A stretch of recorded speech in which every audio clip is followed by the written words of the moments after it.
Assalamualaikum warahmatullahi wabarakatuh. Hi everyone, how are you? I hope you are all doing great. Oke, jadi hari ini kita lanjut ke materi selanjutnya, which is passive voice. Ya, so today's lesson is passive voice. Kalau kalian tahu apa itu passive voice adalah kalau di bahasa Indonesia itu sama dengan kalimat pasif ya, jadi pasif. Ingat gak kalimat pasif itu kayak apa? Contoh dalam bahasa Indonesia ya, misalkan saya membaca buku cerita. Itu kalimat aktif, saya membaca buku cerita. Nah, kalau dijadikan kalimat pasif menjadi buku cerita dibaca oleh saya.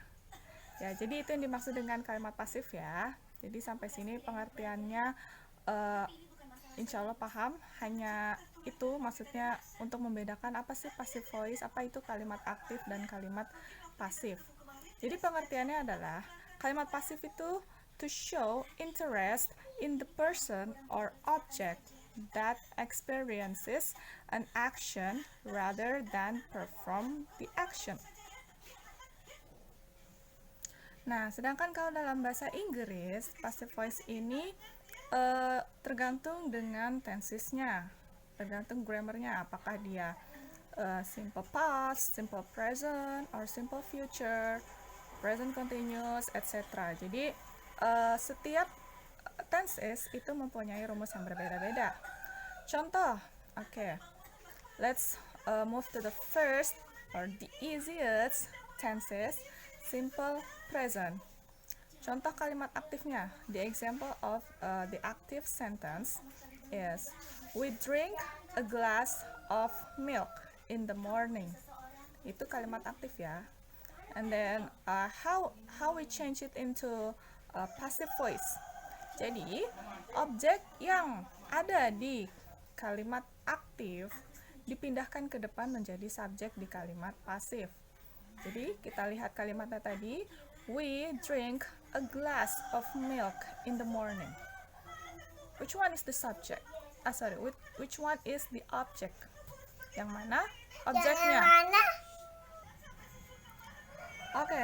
So the object of the active sentence is a glass of milk.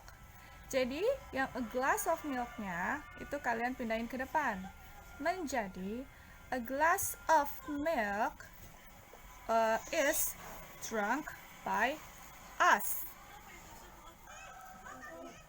Ya, jadi a glass of milk is drunk by us in the morning. Jadi kemana we-nya? We-nya berubah menjadi objek untuk kalimat pasif menjadi us. Jadi kalian ingat-ingat lagi untuk materi pronouns waktu kelas 10 pernah belajar ya kan? Nah, itu akan kepakai lagi untuk object pronouns yang ada me, you, them, us, her, him, its ya. Itu nanti akan kepakai untuk di kalimat pasif. Jadi, objek di kalimat aktif dipindahin ke depan menjadi subjek di kalimat pasif. A glass of milk is drunk by us in the morning. And then the next tenses is simple past.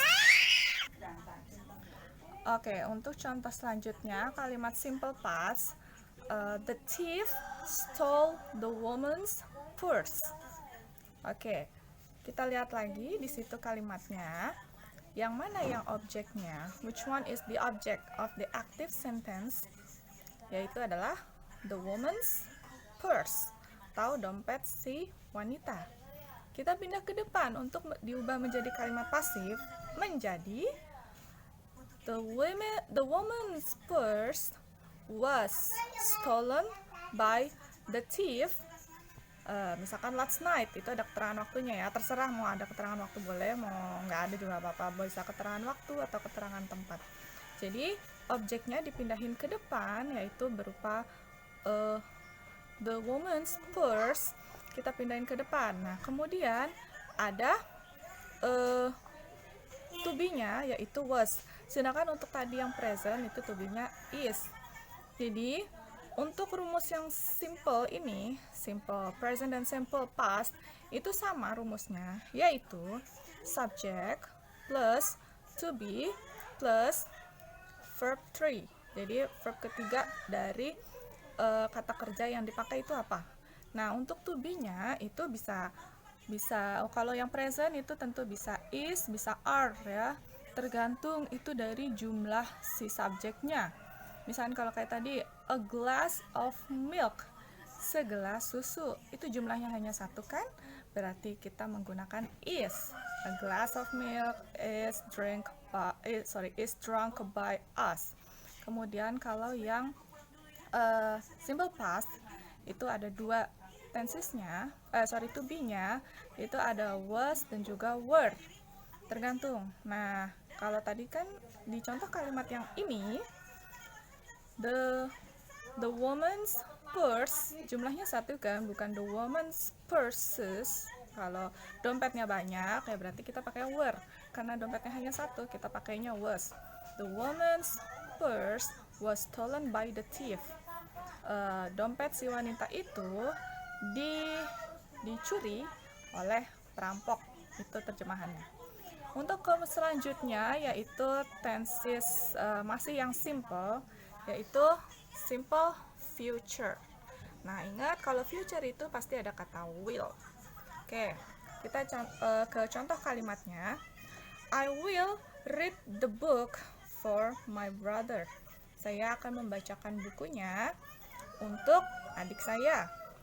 Oke, which one is the object? Itu kalimat aktif ya. Nah, kita cari dulu objeknya. Mana objeknya? Objeknya adalah yang the book. Ya. Jadi cara nyari objeknya itu bagaimana? Nah, kamu tinggal dicari setelah kata kerja. Setelah kata kerja itu biasanya berarti berupa objeknya. Nah, di situ ada kata kerja read, kemudian setelah read ada kata the book. Berarti si the book ini adalah objek. Nah, untuk menjadi kalimat pasif diubah ke depan. Oke, menjadi the book will be read by me for my brother. The book will be read by me for my brother. Bukunya akan dibacakan oleh saya untuk adik saya. Jadi kalau yang simple future itu udah pasti ada will-nya, kemudian to be-nya itu dia pasti be. Nggak ada yang lain, nggak ada will is, will am, will are, will was, will were, itu nggak ada. Jadi pasti will be. Kemudian baru diikuti verb ketiga dari kata read, yaitu sama tulisannya R-E-A-D, cuma dibacanya adalah read. Will be read. Jadi kurang lebih untuk penjelasan kalimat pasif sampai sini dulu. Jadi sebenarnya hanya dibolak-balik aja dari kalimat aktifnya. Jadi yang objek pindah ke depan menjadi subjek. Oke. Jadi tugasnya yang pertama adalah your first task is to write down the note about this material. Jadi so please write down or make a note about this material, which is passive voice, in your notebook, and then the second task will be announced in your Microsoft Teams. So check your Microsoft Teams. Okay? Silakan dicek Microsoft Teams-nya dan dilihat tugas selanjutnya selain membuat catatan itu apa. Okay, I think that's all for today. Thank you for your attention. Wassalamualaikum warahmatullahi wabarakatuh.